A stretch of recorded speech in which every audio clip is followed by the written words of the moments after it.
പോലെ ഏകാന്തരായി സമൂഹത്തിൽ ഒറ്റപ്പെട്ട് അശരണരായി കഴിയേണ്ടി വരുന്നവർ, 10 മാസം ചുവന്ന നെഞ്ചിലേറ്റി പാലൂട്ടി വളർത്തി വലുതാക്കിയ മക്കൾ തങ്ങളാൽ പരിപോഷിക്കപ്പെടേണ്ട കാലത്തിൽ മാതാപിതാക്കളെ തങ്ങളുടെ ജീവിത സുഖങ്ങൾക്ക് വേണ്ടി വൃദ്ധസദനങ്ങളിലേക്കും അനാഥാലയങ്ങളിലേക്കും തള്ളിവിടുന്നത് നിത്യകാഴ്ചയാകുമ്പോൾ ഈ ദൃശ്യാവിഷ്കാരം ഒരു പുനർചിന്തയ്ക്കും വിചിന്തനത്തിനും കാരണമായി തീരട്ടെ എന്ന് ആശംസിക്കുകയും പ്രാർത്ഥിക്കുകയും ചെയ്തുകൊണ്ട് ചച്ചക്കോട് അഹമ്മദി ലേഡീസ് വിഭാഗം നിങ്ങൾക്കായി സമർപ്പിക്കുന്നു അനാഥത്വം പേറുന്ന വാർദ്ധക്യം.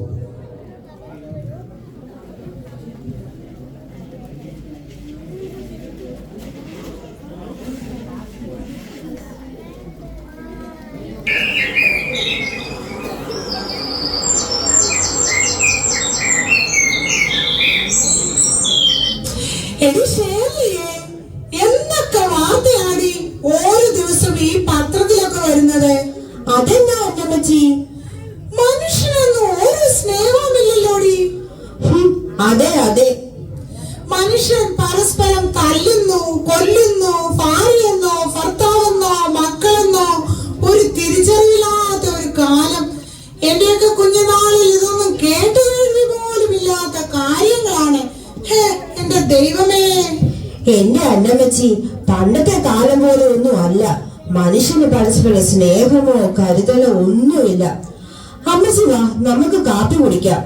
എടി ഷേർലി, നിനക്കറിയാമോ, എന്റെ മിനിമോൾ ഇന്ന് രാവിലെ എന്നെ വിളിച്ചിരുന്നു. കുവൈറ്റിൽ നിന്ന് അവളും അവളുടെ അനിയത്തി കാനഡയിൽ നിന്ന് സുനിമോളും എന്നെ കാണാൻ വരുന്നുണ്ടെന്ന്. ചുമ്മാതല്ല, എന്റെ അന്നമ്മച്ചിക്ക് പതിവിലും കൂടുതൽ സന്തോഷം. ഓഹോ, ഇനി എന്ത് വേണം? മക്കൾ വന്നു കഴിയുമ്പോൾ ഇനി എന്നെ ഒന്നും വേണ്ടായിരിക്കും. നീ പോടി, ആരൊക്കെ വന്നാലും നീയല്ലേ എന്റെ കൂടെ ഇതുവരെയും ഉണ്ടായിരുന്നത്. എന്നാലും നീ ആ മാർക്കറ്റിൽ പോയി ഇത്തിരി സാധനമൊക്കെ വാങ്ങി വാ. സുനിമോൾക്ക് കൊഞ്ചുകറിയും കരിമീൻ പൊള്ളിച്ചതൊക്കെ ഭയങ്കര ഇഷ്ടമാ. മിനിമോൾക്കാണെങ്കിൽ താറാവ് കറിയും. നീ പോയി വാങ്ങി വാ. എന്റെ മക്കൾക്ക് ഒന്നിനും ഒരു കുറവ് വേണ്ട. പിന്നെ ഒരു കാര്യം, വഴിയിൽ കാണുന്നവരോടൊക്കെ കഥയും പറഞ്ഞു നിന്ന് സമയം കളയില്ലേ. വേഗം ഇങ്ങ് വരണം. അവർ ഇപ്പോൾ തന്നെ ഇങ്ങ് എത്തും. ഞാൻ ഒരു ഓട്ടോ പിടിച്ച് എളുപ്പം പോയിട്ട് വാ. പോ അമ്മച്ചി, ഞാൻ ആരോട് എന്ത് കഥ പറയാനാ? ആരെങ്കിലും അമ്മച്ചിയെ കുറിച്ച് വിശേഷം വല്ലതും ചോദിച്ചാൽ 2 വാക്ക് പറയുമെന്നല്ലാതെ. ഓ, എന്നെ കുറിച്ച് പറയാൻ എന്ത് നന്മയാണ് എനിക്കുള്ളത്. നീ വേഗം പോയിട്ട് വാ. എന്റെ പുന്നാര അമ്മച്ചി, ഞാൻ പോയിട്ട് വേഗം വരാം. എടി അന്നാമോ, എന്തോ എടി കൊച്ചു ക്ലാസ്സിലെ നീ എവിടെയായിരുന്നു? കുറെ ദിവസമായല്ലോ ഈ വഴി കണ്ടിട്ട്. എന്തോ പറയാനാടി, എന്റെ ജോഡിമോനും ഭാര്യയും പിള്ളേരും കൂടെ വന്നിട്ടുണ്ടായിരുന്നു. ഇന്നലെ അവർ തിരിച്ചു പോയത്. അവരൊക്കെ വന്നാൽ പിന്നെ തീരെ സമയമില്ല. അത് ശരി. എടി, എന്റെ 2 പിള്ളേരും ഇന്ന് വരുന്നുണ്ടടി. ഓഹോ, ഞാൻ ചോദിക്കാൻ വരുമായിരുന്നു. നിന്റെ മുഖത്തുനിന്ന് ഭയങ്കര സന്തോഷാണല്ലോ. അപ്പൊ അതാ കാര്യമല്ലേ? അതേടി. അവർ പിള്ളേരും കൊണ്ട് വരുന്നുണ്ടോ? അത് തനിയാണോ? അതൊന്നും എനിക്കറിയില്ലടി. എല്ലാം സർപ്രൈസ് ആണെന്ന് അവൾ പറഞ്ഞത്. എടി, ആ ഷേർലി കൊച്ചി അടുത്ത ആഴ്ച എന്തോ ഇവിടെ നിന്ന് അങ്ങ് പോവുകയാണെന്ന് കേട്ടല്ലോ. പിന്നെ നീ തനിച്ചാവില്ലേ? നിനക്ക് പിന്നെ ആരാ കൂട്ട്? അതിനല്ലേ എന്റെ മക്കൾ വരുന്നത്. പിള്ളേർ വന്നാൽ ഞാൻ അവരുടെ കൂടെ അങ്ങ് പോകും. നിന്നെ എങ്ങോട്ടായിരിക്കും അവർ കൊണ്ടുപോവുക? കുവൈറ്റിനോ അതോ കാനഡയ്ക്കോ? അതൊക്കെ അവർ വരട്ടെടി, എന്നിട്ട് തീരുമാനിക്കാം. ആഹാ, നീ പോയിട്ട് വേഗം ഇങ്ങ് എത്തിയോടി. സാധനമൊക്കെ കിട്ടിയോ? കിട്ടി അമ്മച്ചി, എല്ലാം നല്ല സൂപ്പറാ. പിഴപിടിക്കുന്ന മീനും അടിപൊളി താറാവും. എന്നാ വേഗം പോയി നീ ഉണ്ടാക്ക്, ആ പിള്ളേർ വരുന്നതിന് മുമ്പേ. ഇതൊക്കെ ആണെങ്കിലും ഈ ഷേർലി കൊച്ചി നിനക്ക് നല്ലൊരു കൂട്ടായിരുന്നല്ലേടി. ഇനി അവൾ അങ്ങ് പോവുകയല്ലേ? അവൾ എന്റെ കൂടെ കൂടിയിട്ട് 15 വർഷമായി. അവൾക്കും വേണ്ടേ ഒരു ജീവിതം. അതിനാടി ഞാൻ തന്നെ ഒരു പയ്യനെ കണ്ടുപിടിച്ച് അവളെ വിവാഹം നടത്തി കൊടുത്തത്. 2-3 ദിവസം കഴിയുമ്പോൾ അവൻ അവളെ കൂട്ടിക്കൊണ്ടു പോകാൻ വരും. അവളും എനിക്ക് എന്റെ മകളെ പോലെ തന്നെയാടി. നിന്നെ പോലെ നല്ല മനസ്സുള്ള ഒരാളെ ഈ കാലത്ത് കണ്ടുകിട്ടാൻ പാടാണ്. നമ്മൾ ജീവിക്കുമ്പോൾ ആർക്കെങ്കിലും നന്മ ചെയ്യുക, അതിൽ പരം സന്തോഷം എന്താടി ഉള്ളത്? എടി അന്നാമേ, എനിക്ക് നിന്റെ അടുത്ത് വന്ന് കുറച്ചു സമയം ഇരിക്കുമ്പോഴാണെടി സന്തോഷം. നീ അങ്ങ് മക്കളുടെ അടുത്ത് പോയാൽ ഞാൻ പിന്നെ എന്ത് ചെയ്യുമെന്ന് ഓർക്കുക. ആഹാ, ചായ കുടിക്കാതിരുന്നുള്ള പരദൂഷണം ഇതുവരെ കഴിഞ്ഞില്ലേ? എടി അടി, നീ എന്താ പറഞ്ഞത്? ഞങ്ങൾ പരദൂഷണം പറയുന്നുവെന്നോ? അയ്യോ, ഞാനൊന്നും പറഞ്ഞില്ലേ, ഒരു തമാശ പറഞ്ഞതാണേ. എന്റെ കണ്ണന്റെ ദൈവമല്ലേ എന്റെ അന്നമ്മച്ചി. ഞാൻ ഇന്ന് ജീവനോട് ഇരിക്കുന്നതും എന്റെ ഈ അന്നമ്മച്ചിയുടെ കാരുണ്യം കൊണ്ടല്ലേ. പെണ്ണെ, നീ തിന്ന് ചിണുങ്ങാതെ പോയി താറാവ് മപ്പാസ് റെഡി ആയോ എന്ന് നോക്ക്. എന്റെ മിനിമോൾക്ക് താറാവ് മപ്പാസ് എന്ന് കേട്ടാൽ മതി, പിന്നെ ചട്ടി തീരുന്നതാ കണക്ക്. എന്നാ ഞാൻ ഇറങ്ങുവാടി. ഇനി എത്ര ദിവസം ഇങ്ങനെ ഇരുന്ന് സംസാരിക്കാനും ചായ കുടിക്കാനും ഒക്കെ പറ്റും? ഓ സാരമില്ലടി, നീ അതൊന്നും ആലോചിച്ച് വിഷമിക്കണ്ട. എന്നാ ഓക്കേടി.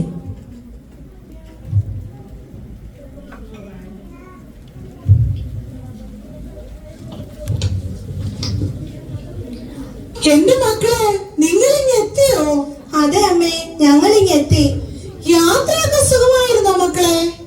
അതെ അതെ, ഞങ്ങൾ അമ്മയെ കണ്ടിട്ട് എത്ര നാളായി.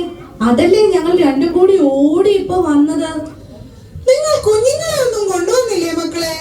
ഇല്ല അമ്മേ, എന്റെ അയച്ചായനും ഇവരുടെ ജോബിച്ചായനും ഒന്നും ഇപ്പൊ ലീവില്ല. അല്ലേ തന്നെ എല്ലാരും കൂടെ വരണമെങ്കിലും ഇപ്പൊ ടിക്കറ്റിനൊക്കെ എന്താ റേറ്റ്. അതാ ഞങ്ങൾ തനിയെ ഇങ്ങനെ പോകുന്നത്. എന്റെ ദൈവമേ, എന്റെ കൊച്ചുമക്കളെ കണ്ടിട്ട് എത്ര നാളായി. അമ്മേ, ആ പിള്ളേർക്ക് ഇവിടുത്തെ ഭക്ഷണവും സ്ഥലവും ക്ലൈമറ്റ് ഒന്നും ഇഷ്ടമല്ല. അതെല്ലാം പോട്ടെ, ഇവിടുത്തെ ആൾക്കാരെ അവർക്ക് ഇഷ്ടമല്ല.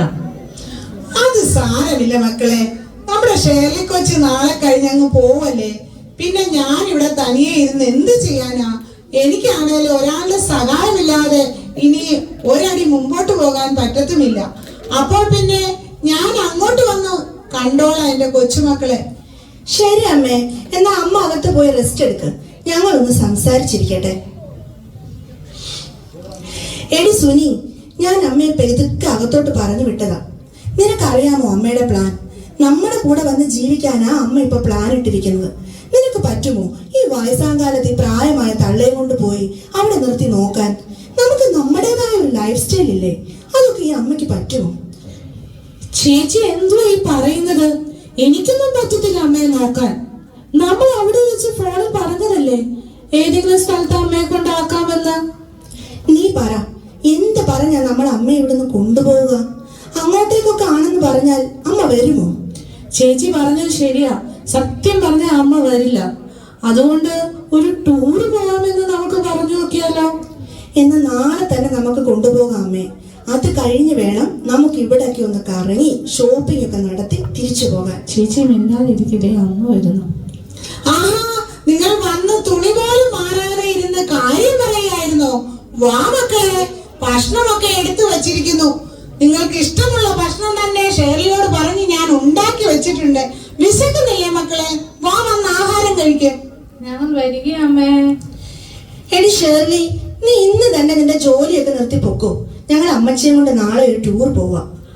അമ്മച്ചി, ഈ ചേച്ചി പറയുന്നത് കേട്ടോ? ഞാൻ ഇന്നും കൂടെ എന്റെ അമ്മച്ചിയുടെ കൂടെ നിന്നാ മതിയെന്ന്.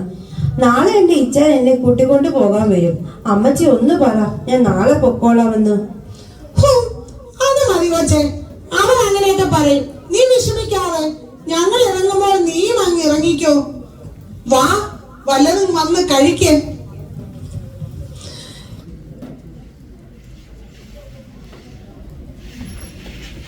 ഇവിടെയാണോ നിങ്ങൾ ഈ ടൂർ എന്ന് പറഞ്ഞ് എന്നെ കൊണ്ടുവന്നത്? ഇവിടെ ആരും ഇല്ലാത്തവരുടെ കൂടെ വന്ന് അതിഥിക്കാലം ആഘോഷിപ്പാൻ നിങ്ങൾക്ക് തോന്നിയല്ലോ. ദൈവമേ സ്തോത്രം. അയ്യോ, ഇതാരാ ടീച്ചർ അമ്മയോ? ആഹാ, കൂടെ മക്കളുമുണ്ടല്ലോ. എന്തു പറ്റി എല്ലാവരും കൂടെ ഇങ്ങോട്ട് വരാൻ? അല്ല, ഞങ്ങളുടെ അമ്മയെ പരിചയമുണ്ടോ ഇതിനു മുൻപേ? അറിയാമോ എന്നോ? ഇത് എന്തൊരു ചോദ്യമാ മോളെ. ടീച്ചർ അമ്മ ഇതൊന്നും നിങ്ങളോട് പറഞ്ഞിട്ടില്ലേ? എല്ലാ വിശേഷ ദിവസങ്ങളിലും ടീച്ചർ അമ്മ ഇവിടെ വരികയും ഞങ്ങൾക്ക് എന്തെല്ലാം സഹായങ്ങളാണ് ചെയ്തിട്ട് പോകുന്നതെന്ന് അറിയാമോ? അതിരിക്കട്ടെ, ഇവിടെ എല്ലാവരും സുഖമായിരിക്കുന്നുവോ? അതെ ടീച്ചറമ്മേ, എല്ലാവർക്കും സുഖമാണ്. ടീച്ചറമ്മയ്ക്ക് എന്തുണ്ട് വിശേഷം? വിശേഷം ഒന്നുമില്ല. ഈ പിള്ളേർ വന്നപ്പോൾ എന്നെ കൂട്ടിക്കൊണ്ട് ഇങ്ങോട്ട് വന്നതാ. ഓ, ഞങ്ങൾക്ക് സമാധാനമായി. ഞങ്ങൾ അമ്മയെ ഇവിടെ ആക്കിയിട്ട് പോവാൻ വന്നതാ. അമ്മയ്ക്ക് ഒരു ജോലിക്കാരി ഉണ്ടായിരുന്നു, ഷേർലി. അവൾ നാളെ അവളുടെ കെട്ടിയോന്റെ കൂടെ അങ്ങ് പോകും. പിന്നെ അമ്മ തനിയേ ഉള്ളൂ. അതാ ഇങ്ങോട്ട് കൂട്ടിക്കൊണ്ട് വന്നത്. അമ്മയുടെ അഹങ്കാരം കൊണ്ടല്ലേ ആ വേലക്കാരിയെ കെട്ടിച്ചു വിടാൻ പോയത്. ഇല്ലെങ്കിൽ അമ്മയുടെ കാര്യവും നോക്കി അവൾ കൂടെ നിൽക്കത്തില്ലായിരുന്നോ? ഞങ്ങൾക്ക് ഇവിടെ അമ്മയെ നോക്കിക്കൊണ്ട് നിൽക്കാനൊന്നും നേരമില്ല.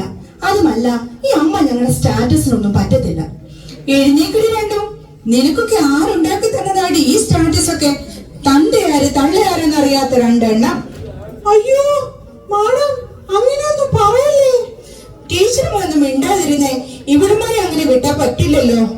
നിനക്കെന്താ വട്ടുണ്ടോ? ഞങ്ങൾ തന്തം തള്ളയൊന്നും ഇല്ലാത്തവരല്ല. ഞങ്ങളുടെ തള്ളയാ ഈ നിൽക്കുന്നത്. ഞങ്ങളുടെ അപ്പൻ പണ്ടേ മരിച്ചു പോയെന്നാ ഈ അമ്മ ഞങ്ങളോട് പറഞ്ഞിട്ടുള്ളത്. എന്നാൽ നിങ്ങൾ രണ്ടുപേരും കേട്ടോളൂ. ഈ നിൽക്കുന്ന നിങ്ങളുടെ അമ്മയൊന്നുമല്ല. ഈ ടീച്ചറമ്മ കല്യാണം കഴിച്ചിട്ടുമില്ല. എന്നാൽ അമ്മ തൊട്ടിൽ ഉപേക്ഷിച്ചു പോയ നിങ്ങളെ സ്വന്തം മക്കളായി ടീച്ചറമ്മ എടുത്തു വളർത്തി നിങ്ങൾക്കായി അവരുടെ ജീവിതം മാറ്റിവെച്ചു.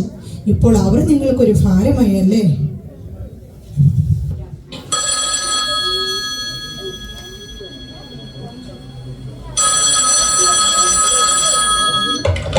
ഹലോ ഷേർലി കൊച്ചേ, എന്തുവാടി? അമ്മച്ചി എവിടെയാ? ഞാൻ പോകുന്നതിന് മുമ്പ് എനിക്ക് അമ്മച്ചി ഒന്നും കൂടെ കാണണം. മോളെ ഞാനിവിടെ ഈ സ്നേഹസാനത്തിലാണ്. എന്താ അമ്മച്ചി ഞാൻ ഈ കേൾക്കുന്നത്? അമ്മച്ചി അവിടെ നിൽക്ക്, ഞാൻ ഇപ്പം വരാം.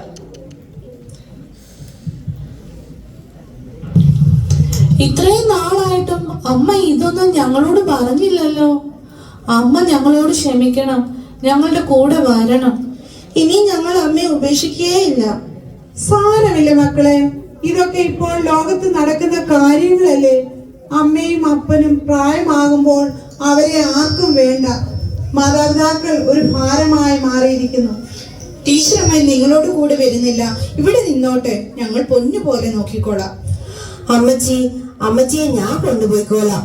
എന്റെ അമ്മച്ചിയെ എന്റെ ഇച്ഛ എന്നോട് പറഞ്ഞതാ അമ്മച്ചിയെ കൂടെ കൊണ്ടുപോകാമെന്ന്. അമ്മച്ചിയുടെ മക്കളുള്ളപ്പോൾ ഞാൻ എങ്ങനെ പറയുമെന്ന് പേടിച്ച് ഞാൻ പറയാതിരുന്നതാ.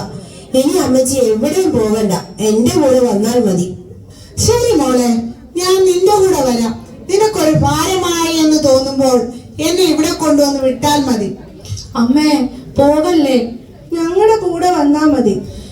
ഇല്ല മക്കളെ, നിങ്ങളെപ്പോലെ തന്നെയാണ് എനിക്ക് ഇവളും. തൽക്കാലം നിങ്ങൾ പോയി സന്തോഷമായി ജീവിക്കും. ജീവിതത്തിന്റെ വിവിധ ഘട്ടങ്ങളിലൂടെ കടന്നു പോകേണ്ടവനാണ് മനുഷ്യൻ എന്ന യാഥാർത്ഥ്യം ഇന്ന് ആളുകൾ വിസ്മരിക്കുകയാണ്. യുവത്വത്തിന്റെ പ്രസരിപ്പിൽ നീണ്ടു നിവർന്ന് നടക്കുന്നവരും നാളെ മുതുകു വളഞ്ഞ വാർദ്ധക്യത്തിന്റെ നൊമ്പരങ്ങൾ പേരേണ്ടവരാണ് എന്നത് യാഥാർത്ഥ്യമാണ്. വാർദ്ധക്യം ഒരു ശാപമല്ല, ഏറ്റവും സ്നേഹിക്കപ്പെടേണ്ട കരുതേണ്ടുന്ന കാലമാണ്. നരച്ച തല ശോഭയുള്ള കിരീടമെന്നാണ് തിരുവചനം നമ്മെ ഓർമ്മിപ്പിക്കുന്നത്. കൂട്ടുകുടുംബ വ്യവസ്ഥകൾ അണുകുടുംബങ്ങളിലേക്ക് മാറിക്കൊണ്ടിരിക്കുന്ന ഇന്നത്തെ സാഹചര്യത്തിൽ മാതാപിതാക്കളെ അനാഥമാക്കാതെ അവരെ സ്നേഹിക്കുവാൻ, കരുതുവാൻ, പരിപാലിക്കുവാൻ നമുക്കേവർക്കും കഴിയട്ടെ. ഭാവുകങ്ങൾ.